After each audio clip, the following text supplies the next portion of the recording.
আমি আমার global polytechnical বন্ধু বান্ধবদেরকে নিয়ে এসেছি। আমাদের ততদিন আমাদের আন্দোলন চলবে ভাইরা, আপনারা কেউ পিছু হটবেন না। আমরা ইনশাআল্লাহ আমাদের সাথের আধারে ভাই বানা হয়। আপনারা বলুন, এটা কি কালো হাত ছিল না? রাতের আধারে কোনোদিন ভাই বা হয়? এই কন্টেক্ট আমাদের সবাইকে একতাবদ্ধ হতে হবে। আমরা সবাই বলি তুমি কে, আমি কে।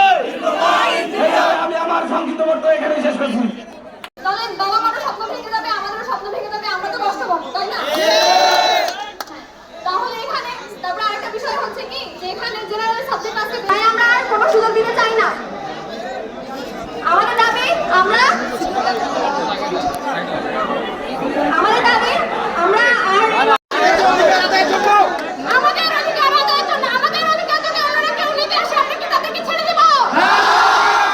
এসএসসি পাস করলে এদেরকে পড়াতে আসে।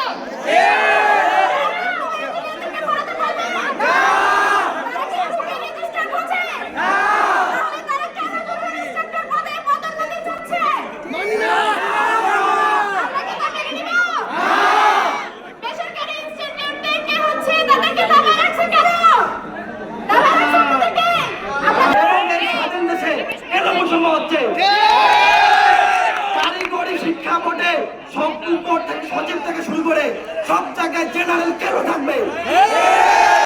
আমরা আজকে আসছি আমাদের ন্যায্য অধিকার আদায়ের জন্য। যতক্ষণ না আমাদের অধিকার আদায় হচ্ছে ততক্ষণ আমরা মাঠে থাকবো ইনশাআল্লাহ। তারা যদি এগুলোতে বেশি বাড়াবাড়ি করে তাহলে অবস্থা খুবই খারাপ হয়ে যাবে। আমরা ডিপ্লোমা ইঞ্জিনিয়ার এতদিন চুপ ছিলাম, এখন আর চুপ থাকবো না।